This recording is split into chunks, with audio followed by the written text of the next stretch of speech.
నమస్తే. Welcome to our channel. నేను Priya Kaushik. Pastor Praveen పగడాల చనిపోయి ఇప్పటికి వారం గడుస్తున్నా కానీ ఇంకా ఆయన చావుపై అనేక అనుమానాలు. అసలు నిజంగా అనుమానాలు తలెత్తేలాగా ఆయన చావుందా? లేకపోతే నిజంగా రాజకీయం చేస్తున్నారా? కుల మతాల మధ్య చిచ్చు పెట్టే విధంగా అనవసరమైన మాటలు ఎన్నో మాట్లాడి ఆయన చావును కూడా రాజకీయం చేసి నిజంగా పాస్టర్‌లని, మతాన్ని నమ్మే వాళ్ళకి నమ్మకం లేకుండా అనేక విషయాలు మాట్లాడుతూ చర్చలకు తావితీస్తూ ఉంది. అయితే ఇదే విషయాన్ని డిస్కస్ చేద్దాం. ప్రస్తుతం మనతో పాటు డాక్టర్ రాఘవ సతీష్ శర్మ గారున్నారు. వారితో మాట్లాడదాం. నమస్కారం గురుగారు. శుభాశీస్. సో, పాస్టర్ ప్రవీణ్ పగడాల అంటే ఎన్నో విధాల ఆయన చావుకి గల కారణాలకు సంబంధించి వీడియోస్ బయటికొస్తున్నా కూడా ఇంకా అనుమానం ఉంది. నిజంగానే ఒక వర్గం వాళ్ళే, ఒక రిలీజియన్ వాళ్ళే చంపేశారు ఆయనని కక్షపూరితంగా అని అంటూ. ఆయన చేసిన ట్రాన్సాక్షన్స్‌వి స్లిప్స్ కానీ, రిసిప్ట్స్ కానీ అవి బయటికొచ్చాయి. ఆయన వీడియోస్ ఆయన తాగి బండి నడుపుతున్న విజువల్స్ వచ్చాయి. ఇవన్నీ కూడా మార్ఫింగ్, ఏఐ చేసిన వీడియోస్ ఎక్కడ నిజం లేదు అని అంటూ ఉన్నారు. నిజంగా ఈ ఇష్యూని రాజకీయం చేస్తున్నారని అంటారా? ఫస్ట్ ఆఫ్ ఆల్ ఇదంతా ఒక పనికిమాలిన చర్య. జరిగిన దానికి, జరుగుతున్న దానికి సంబంధం లేదు. హ్మ్. జరగబోయేదానికి అసలు అర్థమే లేదు. జరపాల్సిన వాటిని పక్కన పెట్టి, అక్కర్లేని ప్రాపకాండ చేసి, అక్కర్లేని విధంగా మాటలు మాట్లాడి, అక్కర్లేనివన్నీ బయటికి తీసి ఏం సాధిస్తున్నారు ఎవరైనా? పాస్టర్ ప్రవీణ్. పాస్టర్ అంటే ప్రబోధకుడు. యేసు ప్రభువు యొక్క వాక్యాలని, యేసు ప్రభువు యొక్క ఆశీర్వచనాలని, బైబిల్ గ్రంథంలోని ప్రభువు యొక్క విధానాన్ని వచ్చి ప్రార్థన చేసేవారందరికీ చెప్పే ఒక ప్రబోధకుడు. హ్మ్. తద్వారా ఒక గౌరవప్రదమైన స్థానంలో ఉండేవాడు. మన హిందువుల్లో ఒక ప్రధాన అర్చకుడితో సమానం. అటువంటి వ్యక్తి అనూహ్యంగా ఒక మరణం జరిగింది. ఆ మరణం ఇది అని చెప్పడానికి ఎవరి దగ్గర ఏం రైట్స్ ఉన్నాయి? అసలు ఎవరైనా ఎలా చెప్తారు? సరే, అనుకోకుండా అకాల మరణం జరిగింది. ఇప్పుడు ఆ మరణం యాక్సిడెంటా? హత్య? అని ఒక క్వశ్చన్ వచ్చింది. రైట్. పోలీస్ యంత్రాంగం ఉందిగా, వాళ్ళు చూస్తున్నారుగా, హ్మ్. వాళ్ళ చేతిలో తీసుకున్నారుగా, విచారణ జరిపిస్తున్నారుగా. పోస్ట్ మార్టం రిపోర్ట్ బయటకు వచ్చిందా? లేదు. క్లారిటీ వచ్చిందా? లేదు. ఏవైతే సీసీ ఫుటేజ్లు అంటున్నారో అందులో నిజమెంత, అబద్ధం ఎంత చూస్తున్నారుగా. ఇవన్నీ బయటకు వచ్చాకే మాట్లాడాలి. తొందరపడి ఒక మాట పొరపాటున వస్తే అది 2 మతాల మధ్య చిచ్చు రేపుతుంది హ్మ్. కదా. ఇప్పుడు నేను ఒక్కటి మాట్లాడుతున్నాను.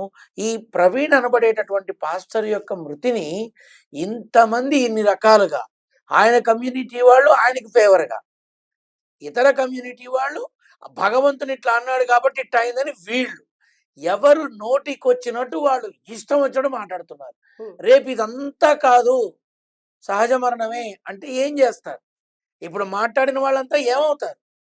నోరు మూసుకొని కూర్చోలేరా? నోరు మూసుకొని వాళ్ళ పని వాళ్ళు చేసుకోలేరా? గతించాడు, వెళ్ళిపోయాడు. గతించిన మనిషి గురించి ఇంత జుగుప్సగా మాట్లాడతారా ఎవడన్నా? హ్మ్. అది ఏ కమ్యూనిటీ అయినా సరే. నేను ఒకటే అడుగుతున్నా, క్రిస్టియానిటీలో కూడా అడుగుతున్నా. ఫాదర్లున్నారు, పాస్టర్లున్నారు, ఎంతో మంది సర్వీస్ హోల్డర్స్ ఉన్నారు. మీరంతా ఎందుకు ఆపట్లా? గతించిన మనిషి గురించి ఇంత చండాలంగా మాట్లాడుతుంటే మీరు ఎందుకు వదిలేస్తున్నారు? అలాగే హిందువులు, వీళ్ళు కూడా నోరు మూసుకొని కూర్చోవచ్చుగా, ఎందుకు మాట్లాడుతున్నారు?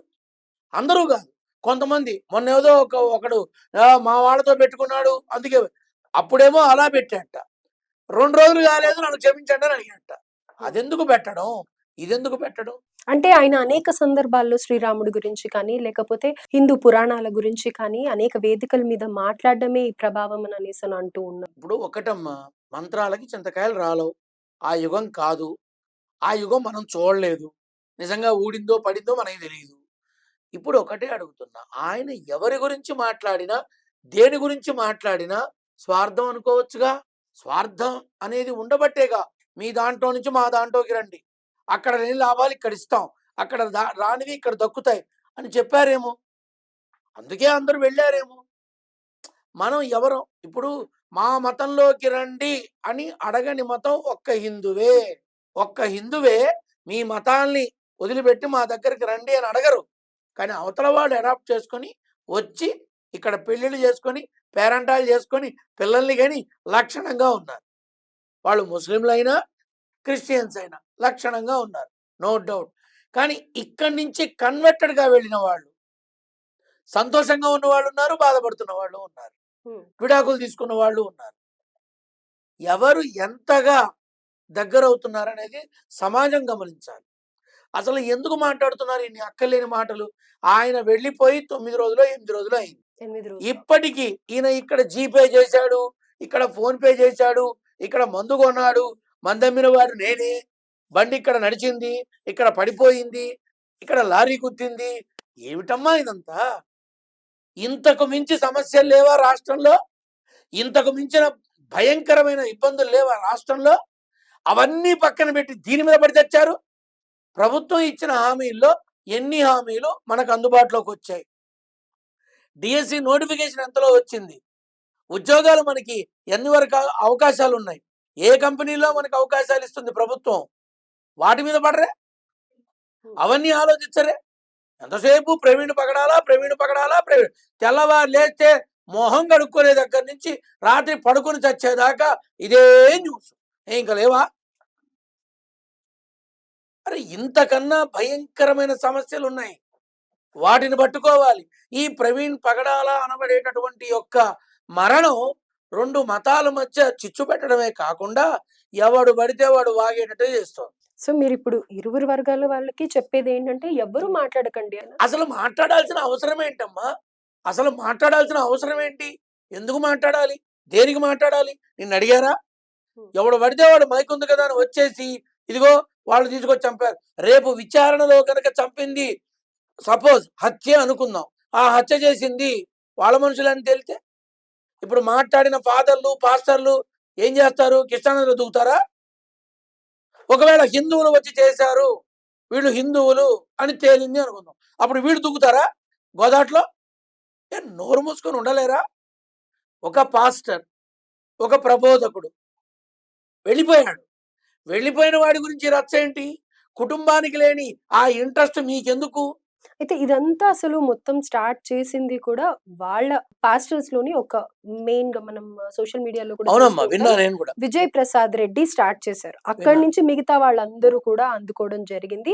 అండ్ అజయ్ బాబు గారు అనేక సందర్భాలలో మన ఛానల్ కి కూడా వచ్చి మాట్లాడడం జరిగింది. అయితే ఈయన ప్రతిసారి కూడా టార్గెట్ చేసి మాట్లాడడం కానీ, ఆయన అక్కడ రెచ్చగొట్టే విధంగా మాట్లాడడం వల్ల ఇంకొంచెం ఉద్రిక్తత పెరిగింది దీని అవును. గురించి. పోలీసులలో కూడా దీని గురించే ఎక్కువగా ఇంట్రెస్ట్ చూపించడం, వేరే వాటి మీదుగా అంత ఫోకస్ కాన్సంట్రేట్ తగ్గిపోయింది. చేయలేకపోవడం అనేది జరుగుతోంది అని వాళ్ళలో కూడా ఇలాంటివి చాలా చర్చలు జరుగుతున్నాయని బయటకు వస్తూ ఉందన్నమాట. అజయ్ బాబు అతని విధానానికి ఇప్పుడు పాస్టర్ అన్నారు మీరు. అసలు పాస్టర్ ఎట్లా ఉండాలి? ఒక ప్రశాంతత, ఒక శాంతి స్వభావం, ఒక శాంత స్వరూపం, 10 మందికి బోధన చేసేటటువంటి యేసు యొక్క బోధకుడు. ఏమన్నా సంబంధం ఉందా ఆ మనిషికి దీనికి? ఏమన్నా సంబంధం ఉందా? అరే నాయన, నువ్వు అసలు పాస్టర్గా ఎలా ఉండాలి? నువ్వు ఎలా ఉంటున్నావు? త్రేతాయుగం నాటి రాముడు గురించి ఇప్పుడు మాట్లాడుతున్నావు. అప్పుడు మనం లేము, మనం చూడలేదు. కానీ త్రేతాయుగం నాటి కథలు, ద్వాపర యుగం నాటి కథలు మనం సినిమాలు తీసాం, అన్నీ చూసాం, అన్నీ తెలుసుకున్నాం. Right, okay. మనం ఎవరు చూడలేదుగా, ఎవడు ఎట్ట చచ్చాడో మనం చూడలేదుగా. కథలు పురాణాలు బట్టి ఉన్నదాన్ని మనం చూసాం. సరే, ఇప్పుడు నువ్వు శ్రీరామ జోహార్ శ్రీరామ ఏదో పెట్టి దానితో నువ్వు హైలైట్ అయిపోయావు. అప్పటిదాకా నువ్వు ఎవరికి తెలియదు. అప్పటిదాకా ఎవరికైనా తెలుసా? ఖమ్మంలో ఉంటాడు అంతే. జోహార్ శ్రీరామ ఎవరి వల్ల నువ్వు హైలైట్ అయ్యావు? రాముడి వల్ల. ఎవరి వల్ల నువ్వు హైలైట్ అయ్యావు? హిందువుల వల్ల. ఎవరి వల్ల నీకు పేరు ప్రఖ్యాతులు వచ్చింది? హిందువుల వల్ల. ఏనాన్న, మా ద్వారా ఇన్ని లక్షలు సంపాదించుకున్నావే, ఇంత కక్ష ఎందుకు? నాకు ఏమాత్రం ద్వేషం లేదు. తను నన్ను తిట్టినా నో ప్రాబ్లం. నా బిడ్డే నన్ను తిట్టాడు అనుకుంటా. అంటే ఇప్పుడు తను ఏదైతే ఉందో ప్రతిదీ శ్రీరాముడు యుద్ధాలు చేశాడా భారతదేశం కోసం? భారతదేశం అనేది క్రియేట్ చేయబడింది కలియుగంలో. నువ్వు మాట్లాడుతోంది త్రేతాయుగం. దానికి దీనికి లింక్ ఏంటి? అందుకే మీ ద్వారా అజయ్ బాబుని ఒక్కసారి కలిసి, ఒరే నాయన, నీ అభిప్రాయాలు నువ్వు చెప్పు, నా అభిప్రాయాలు నేను చెప్తా. నీది తప్పు అయితే నాన్న ఇదిగోరా తప్పు అని చెప్తా. నీకు తప్పు అనిపిస్తే ఓకే చెయ్యి. నాది తప్పు అయితే నీ సిగ్గుగా క్షమాపణ చెప్తా. నాకు ఆ గట్స్ ఉన్నాయి. నేను తప్పు మాట్లాడితే క్షమాపణ చెప్పే గట్స్ నాకున్నాయి. నీ చేత నేను తప్పు చెప్పిస్తానా, ఒప్పు చెప్పిస్తానా పక్కన పెడితే, ఈ శాస్త్రాలకు సంబంధించి నీకు ఉన్న జ్ఞానం ఏదైతే ఉందో అది ఎంతవరకో చూపిస్తా. హ్మ్. నేను తప్పు పట్టను. చూపిస్తా. మరి యేసు ప్రభువు గురించి అంటే నేను మామూలుగా చెప్తున్నా. యేసు ప్రభువు గురించి నాకొక గౌరవం ఉంది. నాకొక ఒక మంచి విధానం ఉంది. నా దగ్గరికి క్రిస్టియన్స్ వస్తారు. చాలా మందొస్తారు. మరి కొంతమందయితే అసలు నన్ను అలానే ఆలోచిస్తారు. అమ్మా కాదమ్మా వీడొక సేవకుడు అని చెప్తా. అట్లాగే అజయ్ బాబుతో కూర్చొని ఒక హెల్తీ డిస్కషన్ పెట్టుకోవాలనుంది. డెఫినెట్‌గా. హెల్తీ మాట్లాడుకుందాం. డిస్కషన్.